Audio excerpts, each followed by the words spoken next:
Chapter 7. That evening, Lori Saunders told her parents about her last 2 days of history class. The Saunders family was sitting at the dining room table finishing dinner. Through most of the meal, Lori's father had given them a stroke by stroke description of the 78 he shot in golf that afternoon. Mr. Saunders ran a division of a large semiconductor company. Lori's mother said that she didn't mind his passion for golf because on the course he managed to get out all the pressures and frustrations of his job. She said she couldn't explain how he did it, but as long as he came home in a good mood, she wasn't going to argue. Neither was Lori, although listening to her father talk about his golf game sometimes bored her to death. It was better that he was easygoing rather than a worrywart like her mother, who was probably the brightest and most perceptive woman Lori had ever encountered. She practically ran the county's league of women voters by herself and was politically astute that aspiring politicians seeking local offices were always asking her to advise them. For Lori, her mother was lots of fun when things were going well. She was full of ideas and you could talk to her for hours. But other times, when Lori was upset about something or was having a problem, her mother was murder. There was no way to hide anything from her. And once Lori had admitted what the difficulty was, she wouldn't leave her alone. When Lori started telling them about the wave at dinner, it was mostly because she couldn't stand listening to her father talk about golf for another minute. She could tell her mother was bored too. For the last quarter hour, Mrs. Saunders had been scratching a wax stain out of the tablecloth with her fingernail. It was incredible, Lori was saying about the class. Everyone was saluting and repeating the motto. You couldn't help but get caught up in it. Really wanting to make it work, feeling all that energy building around you. Mrs. Saunders stopped scratching the tablecloth and looked at her daughter. I don't think I like it, Lori. It sounds too militaristic to me. Oh, Mom, Lori said, you always take things the wrong way. It's nothing like that. Honest, you just have to be there feeling the positive energy in the class to really get what's going on. Mr. Saunders agreed. To tell you the truth, I'm for whatever will make these kids pay attention to anything these days. And that's what it's really doing, Mom, Lori said. Even the bad kids are into it. Robert Billings, the class creep, even he's part of the group. No one's picked on him for 2 whole days. Tell me that isn't positive. But you're supposed to be learning history, Mrs. Saunders argued, not how to be part of a group. Well, her husband said, this country was built by people who are part of a group. The Pilgrims, the Founding Fathers. I don't think it's wrong for Lori to be learning how to cooperate. If I could get some more cooperation down at the plant instead of this constant backbiting and bickering and everyone trying to cover his own you-know-what, we wouldn't be behind in production this year. I didn't say that it was wrong to cooperate, Miss Saunders replied, but still, people have to do things in their own way. You talk about the greatness of this country, and you're talking about people who weren't afraid to act as individuals. Mom, I really think you're taking this the wrong way, Lori said. Mr. Ross has just found a way to get everybody involved, and we're still doing our homework. It's not like we've forgotten about history. But her mother was not to be appeased. That's all very well and good, but it just doesn't sound like the right thing for you, Lori. Babe, we've raised you to be an individual. Lori's father turned to his wife. Midge, don't you think you're taking all this a little too seriously? A little bit of community spirit is a terrific thing for these kids. That's right, Mom, Lori said, smiling. Haven't you always said that I was a little too independent? Mrs. Saunders was not amused. Honey, just remember that the popular thing is not always the right thing. Oh, Mom, Lori said, annoyed that her mother would not see her side of the argument at all. Either you're being stubborn or you just don't understand this at all. Really, Midge, Saunders said, I'm sure Lori's history teacher knows exactly what he's doing. I don't see why you should make this into a big deal. You don't think it's dangerous to allow a teacher to manipulate students like that? Mr. Saunders asked her husband. Mr. Ross isn't manipulating us, Lori said. He's one of my best teachers. He knows what he's doing, and as far as I'm concerned, what he's doing is for the class's good. I wish some of my other teachers were as interesting. Lori's mother seemed ready to keep arguing, but her husband changed the subject. Where's David tonight? He asked. Isn't he coming over? David often came over in the evening, usually on the pretense of studying with Lori. But inevitably, he'd wind up in the den with Mr. Saunders talking about sports or engineering. Since David hoped to study engineering just as Mr. Saunders had, they had lots to talk about. Mr. Saunders had also played high school football. Mrs. Saunders had once told Laurie that it was surely a match made in heaven. Laurie shook her head. He's home studying tomorrow's history assignment. Mr. Saunders looked surprised. David studying? Now there's something to be concerned about. Because Ben and Christy Ross both taught full-time at the high school, they had grown accustomed to sharing many of the after-school chores around their house, cooking, cleaning, and running errands. That afternoon, Christy had to take her car into the shop to get the muffler replaced, so Ben had agreed that he'd cook. But after the history class, he felt too preoccupied to bother cooking. Instead, he stopped at the Chinese takeout place on the way home and picked up some egg rolls and egg foo young. When Chrissy got home around dinner time, she found the table not covered with plates for dinner, but with books again. Looking over the brown paper takeout bags on the kitchen counter, she asked, "You call this dinner?" Ben looked up from the table. "I'm sorry, Chris. I'm just so preoccupied with class, and I've got so much to do to prepare for it. I didn't want to take time to cook." Christy nodded. It wasn't as if he did this every time it was his turn to cook. She could forgive him this time. She started unpacking the food. "So how is your experiment going, Dr. Frankenstein? Have your monsters turned on you yet?" "On the contrary," her husband replied. "Most of them are actually turning into human beings." "You don't say," said Christy. "I happen to know that they're all keeping up on their reading," Ben said. "Some of them are even reading ahead. It's as if they suddenly love being prepared for class. Or they're suddenly afraid of being unprepared," his wife observed. But Ben ignored her comment. "No, I really think they've improved. At least they're behaving better." Christy shook her head. "These can't be the same kids I have for music. I'm telling you," her husband said. "It's amazing how much more they like you when you make decisions for them." "Sure, it means less work for them. They don't have to think for themselves," Christy said. "But now stop reading and clear some of those books away so we can eat." As Ben made room on the kitchen table, Christy set the food out. When Ben stood up, Christy thought he was going to help her, but instead he started pacing around the kitchen, deep in thought. Christy went on getting the meal ready, but she too was thinking about the wave. There was something about it that bothered her, something about the tone of her husband's voice when he spoke about his class, as if they were now better students than the rest of the school. As she sat down at the table, she said, "How far do you plan to push this, Ben?" "I don't know," Ben answered, "but I think it could be fascinating to see." Christy watched her husband pace around the kitchen, lost in thought. "Why don't you sit down?" she said. "Your egg foo young's going to get cold." "You know," her husband said as he came to the table and sat down, "the funny thing is, I feel myself getting caught up in it too. It's contagious." Christy nodded. That was obvious. "Maybe you're becoming a guinea pig in your own experiment," she said. Although she made it sound like a joke, she was hoping he'd take it as a warning. Chapter 8. Both David and Laurie lived within walking distance of Gordon High. David's route didn't necessarily lead past Laurie's house, but ever since 10th grade, he'd always gone out of his way. When he first noticed her as a sophomore, he used to walk down her street on the way to school every morning, hoping that he would pass her house just as she was leaving for school.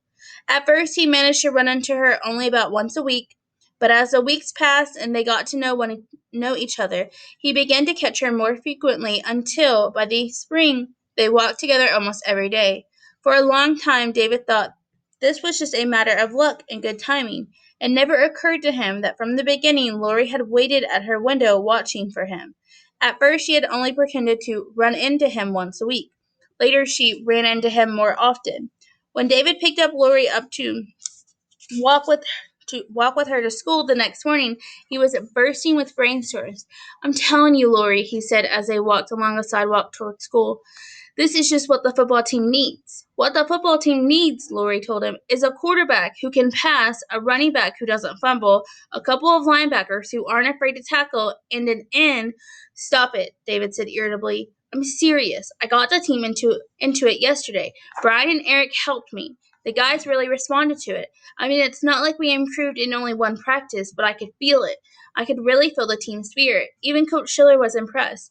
He said we were like a new team." "My mother says it sounds like brainwashing to her," Laurie said. "What?" "She says Mr. Ross is manipulating us." "She's crazy," David said. "How could she know? And besides, what do you care about what your mother says? You know she worries about everything." I didn't say I agreed with her, Lori said. Well, you didn't say you disagreed with her either, David said. I was just telling you what she said, Lori replied. David wouldn't let it drop. How does she know anyway? She can't possibly understand what the wave is about unless she's been in class to see it work. Parents always think they know everything. Lori suddenly felt an urge to disagree with him, but she restrained herself. She didn't want to start a fight with David over something so petty. She hated it when they quarreled. Besides, for all she knew, the wave might be just what the football team needed. They certainly needed something. She decided to change the subject. Did you find help for calculus? David shrugged. Nah, the only kids who know anything are in my class. So why don't ask one of them? No way, David said. I don't want any of them to know I'm having trouble. Why not? Lori asked. I'm sure someone would help you. Of course they would, David said, but I don't want their help. Lori sighed. It was true that lots of kids at school were competitive about grades and class standing, but few took it as far as David did. Well, she said, I know Amy didn't say anything at lunch, but if you can't find anyone else, she probably could help you. Amy? She's incredibly smart in math, Lori explained. I bet you could give her your problem and she'd have it figured out in 10 minutes. But I asked her at lunch, David said. She was just being shy, Lori said. I think she likes Brian and she doesn't want to intimidate him by seeming too brainy. David laughed. I don't think she has to worry, Lori. The only way she could intimidate him was if she weighed 200 pounds and wore a Clarkstown uniform. When the students arrived in class that day, there was a large poster in the back of the room with a blue wave symbol on it. They found Mr. Ross dressed differently than usual. Where before he'd come to class in casual clothes, today he wore a blue suit, white shirt, and a tie. The students went quickly to their seats as their teacher walked up and down the aisles passing out small yellow cards. Brad nudged Lori. It's not time for report cards, he whispered. Lori stared at the card she'd received. It's a Wave membership card, she whispered back. What? Brad hissed. All right, Mr. Ross slapped his hands together. No talking. Brad sat up straight in his seat, but Lori understood his surprise. Membership cards? It must have been a joke. Meanwhile, Mr. Ross had finished distributing the cards and stood in front of the room. Now you will all have membership cards, Mr. Ross announced. If you turn them over, you will find that some of them have been marked with a red X. If you have a red X, you are to be a monitor, and you will report directly to me any members of the Wave who do not obey our rules. Around the room, students were scrutinizing their cards and turning them over to see if they had a red X. Those who had them, like Robert and Brian, were smiling. Those who didn't, like Lori, seemed less pleased. Lori raised her hand. Yes, Lori. What's the point of this? Lori asked. There was a silence around the room, and Ben did not answer right away.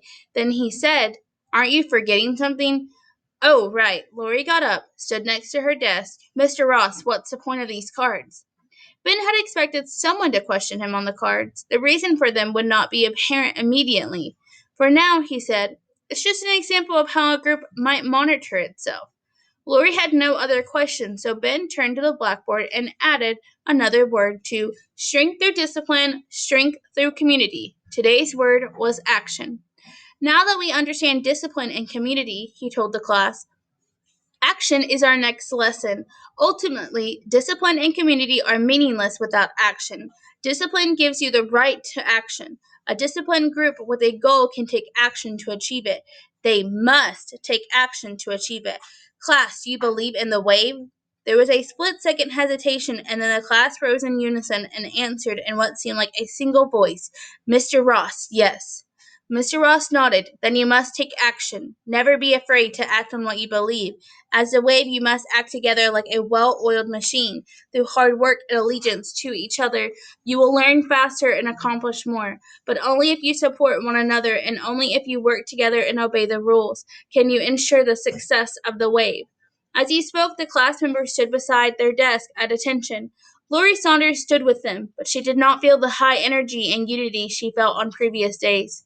In fact, today there was something about the class, something about the single-mindedness and the absolute obedience to Mr. Ross that she would almost describe as creepy.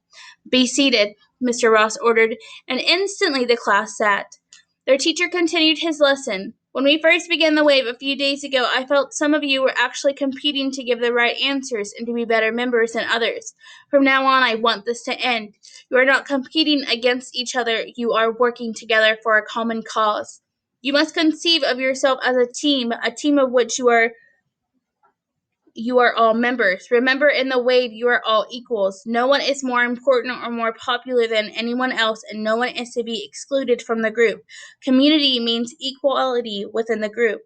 Now, your first action as a team will be to actively recruit new members. To become a member of the wave, each new student must demonstrate knowledge of our rules and pledge strict obedience to them. David smiled as Eric looked over at him and winked. This was what he needed to hear. There was nothing wrong with turning other kids onto the wave. It was for the good of everybody, especially the football team. Mr. Ross had concluded his talk on the wave. He intended to spend the rest of the period reviewing the assignment he'd given the class the night before, but suddenly a student named George Snyder was raising his hand. Yes, George. George sprang from his seat to attention by his desk. Mr. Ross, for the first time I feel like I'm part of something, he announced. Something great. Round the room, startled students stared at George. Feeling the eyes of the class upon him, George began to sink back into his chair, but then Robert suddenly stood.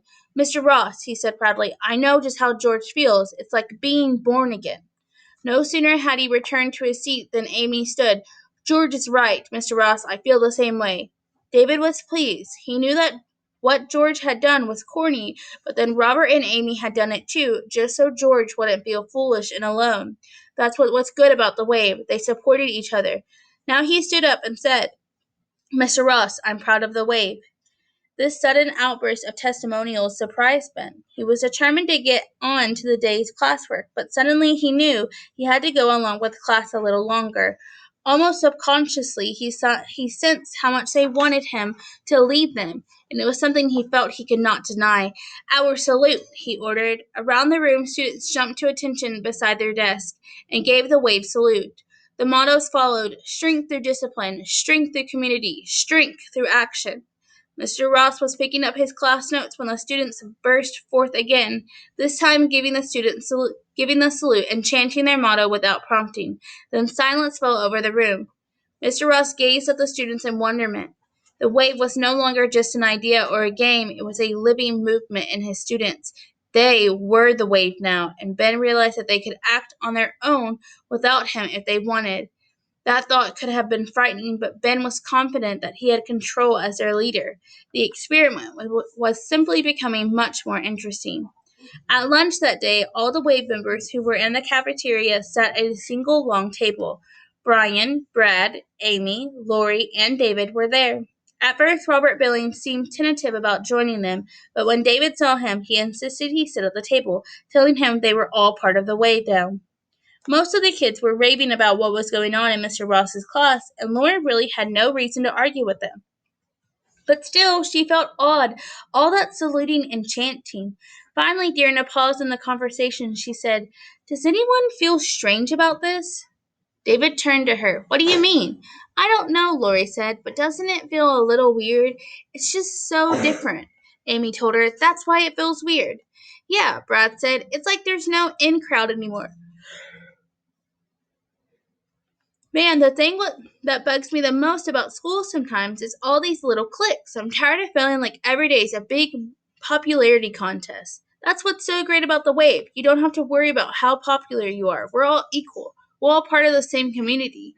Do you think everyone likes that? Lori asked. Do you know anyone who doesn't? David asked. Lori felt her face go flushed. Well, I'm not sure I do. Suddenly, Brian pulled something out of his pocket and held it up to Lori. Hey, don't forget, he said. He was holding up his Wave membership card with the red X on the back. Forget what? You know, Brian said, what Mr. Ross said about reporting anyone who breaks the rules. Lori was shocked. Brian really couldn't be serious, could he? Now Brian started to grin, and she relaxed. Besides, David said, Lori isn't breaking any rule. If she was really against the wave, she would be, Robert said. The rest of the table became silent, surprised that Robert had said anything. Some of them weren't even used to hearing his voice. He usually said so little. What I mean is, Robert said nervously, the whole idea of the wave is that the people in it have to support it. If we're really a community, we all have to agree. Lori was about to say something, but she stopped herself. It was the wave that had given Robert the courage to sit at the table with them and to join in conversation. If she argued against the wave now, she would really be implying that Robert should go sit by himself again and not be a part of their community. Brad patted Robert on his back. "Hey, I'm glad you joined us," he said. Robert blushed and then turned to David. "Did he stick anything on my back?" he asked. Everyone at the table laughed.